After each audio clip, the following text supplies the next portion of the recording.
The Adventures of Huckleberry Finn by Mark Twain. Chapter 22. They swarmed up towards Sherburne's house, a-whooping and raging like Injuns, and everything had to clear the way or get run over and tromped to mush, and it was awful to see. Children was heeling it ahead of the mob, screaming and trying to get out of the way, and every window along the road was full of women's heads, and there was nigger boys in every tree, and bucks and wenches looking over every fence.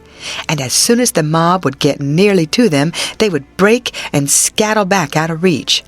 Lots of the women and girls was crying and taking on, scared most to death. They swarmed up in front of Sherburne's palings, as thick as they could jam together, and you couldn't hear yourself think for the noise. It was a little 20-foot yard. Some sung out, "Tear down the fence! Tear down the fence!"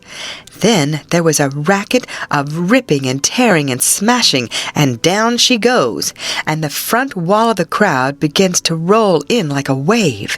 Just then Sherburne steps out onto the roof of his little front porch with a double-barreled gun in his hand and takes his stand, perfectly calm and deliberate, not saying a word. The racket stopped, and the wave sucked back. Sherburne never said a word, just stood there looking down. The stillness was awful creepy and uncomfortable. Sherburne run his eyes slow along the crowd, and wherever it struck, the people tried a little to outgaze him, but they couldn't. They dropped their eyes and looked sneaky. Then pretty soon Sherburne sort of laughed. Not the pleasant kind, but the kind that makes you feel like when you are eating bread that's got sand in it. Then he says, slow and scornful, "The idea of you lynching anybody. It's amusing. The idea of you thinking you had pluck enough to lynch a man.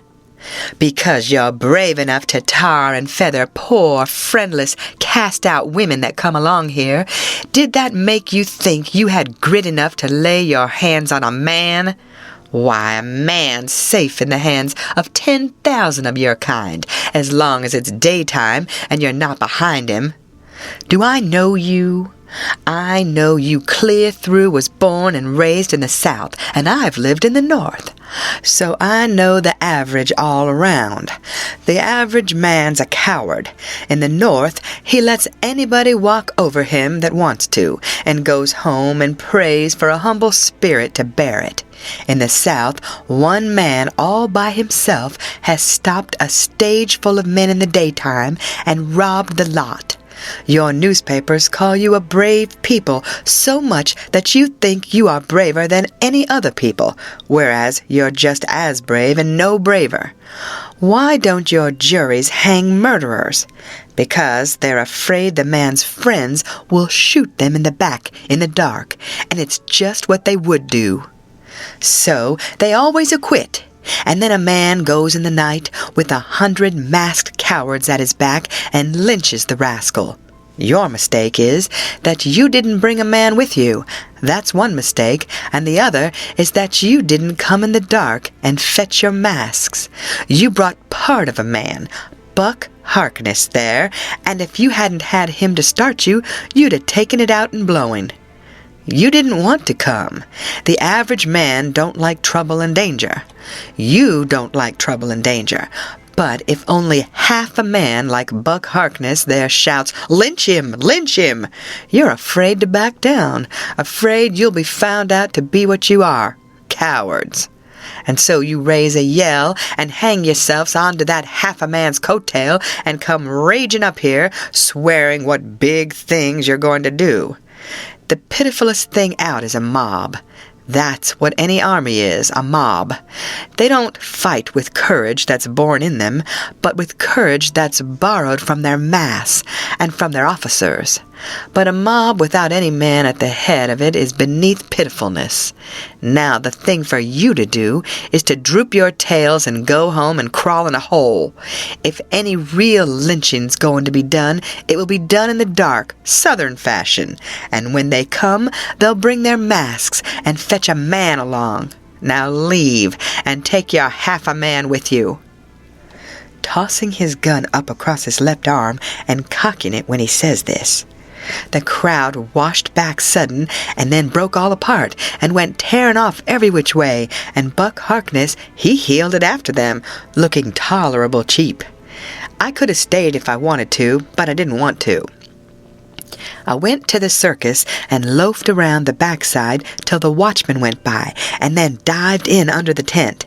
I had my $20 gold piece and some other money, but I reckoned I'd better save it, because there ain't no telling how soon you're going to need it, away from home and amongst strangers that way. You can't be too careful.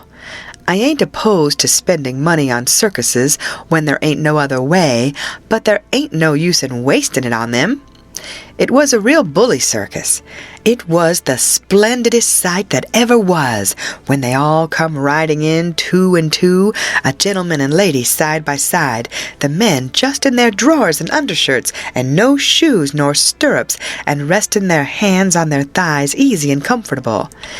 There must have been 20 of them, and every lady with a lovely complexion and perfectly beautiful, and looking just like a gang of real sure-enough queens, and dressed in clothes that cost millions of dollars, and just littered with diamonds. It was a powerful fine sight. I never seen anything so lovely. And then, one by one, they got up and stood, and went a-weaving around the ring, so gentle and wavy and graceful, the men looking ever so tall and airy and straight, with their heads bobbing and skimming along, away up there under the tent roof, and every lady's rose leafy dress flapping soft and silky around her hips, and she looking like the most loveliest parasol. And then faster and faster they went, all of them dancing, first one foot out in the air and then the other, the horses leaning more and more, and the ringmaster going round and round the center pole, cracking his whip and shouting, "Hi, hi!" and the clown cracking jokes behind him, and by all hands dropped the reins, and every lady put her knuckles on her hips, and every gentleman folded his arms, and then how the horses did lean over and hump themselves, and so one after the other they all skipped off into the ring and made the sweetest bow I ever see, and then scampered out, and everybody clapped their hands and went just about wild. Well, all through the circus they'd done the most astonishing things, and all the time that clown carried on so it most killed the people. The ringmaster couldn't ever say a word to him, but he was back at him quick as a wink with the funniest things a body ever said, and how he ever could think of so many of them, and so sudden and so pat, was what I couldn't no way understand. Why, I couldn't have thought of them in a year, and by a drunk man tried to get into the ring, said he wanted to ride, said he could ride as well as anybody that ever was. They argued and tried to keep him out, but he wouldn't listen, and the whole show come to a standstill. Then the people begun to holler at him and make fun of him, and that made him mad, and he begun to rip and tear. So that stirred up the people, and a lot of men began to pile down off of the benches and swarm towards the ring, saying, "Knock him down! Throw him out!" And 1 or 2 women begun to scream. So then the ringmaster, he made a little speech, and said he hoped there wouldn't be no disturbance, and if the man would promise he wouldn't make no more trouble, he would let him ride if he thought he could stay on the horse. So everybody laughed and said all right, and the man got on. The minute he was on, the horse begun to rip and tear and jump and cavort around, with 2 circus men hanging onto his bridle, trying to hold him, and the drunk man hanging onto his neck, and his heels flying in the air every jump, and the whole crowd of people standing up, shouting and laughing till tears rolled down, and at last, sure enough, all the circus men could do, the horse broke loose, and away he went like the very nation, round and round the ring, with that sot laying down on him and hanging to his neck, with first one leg hanging most to the ground on one side, and then the other one on the other side, and the people just crazy. It weren't funny to me, though. I was all of a tremble to see his danger. But pretty soon he struggled up a straddle and grabbed the bridle, a reeling this way and that, and the next minute he sprung up and dropped the bridle and stood, and the horse a-going like a house afire too. He just stood up there, a-sailing around as easy and comfortable as if he weren't ever drunk in his life, and then he begun to pull off his clothes and sling them. He shed them so thick they kind of clogged up the air, and altogether he shed 17 suits. And then there he was, slim and handsome, and dressed the gaudiest and prettiest you ever saw, and he lit into that horse with his whip and made him fairly hum, and finally skipped off and made his bow and danced off to the dressing room, and everybody just a-howling with pleasure and astonishment. Then the ringmaster, he see how he had been fooled, and he was the sickest ringmaster you ever see, I reckon. Why, it was one of his own men. He had got up that joke all out of his own head and never let on to nobody. Well, I felt sheepish enough to be took in so, but I wouldn't have been in that ringmaster's place, not for $1,000. I don't know, there may be bullier circuses than what that one was, but I never struck them yet. Anyways, it was plenty good enough for me, and wherever I run across it, it can have all my custom every time. Well, that night we had our show, but there weren't only about 12 people there, just enough to pay expenses, and they laughed all the time, and that made the Duke mad, and everybody left anyway before the show was over, but one boy which was asleep. So the Duke said these Arkansas lunkheads couldn't come up to Shakespeare. What they wanted was low comedy, and maybe something rather worse than low comedy, he reckoned.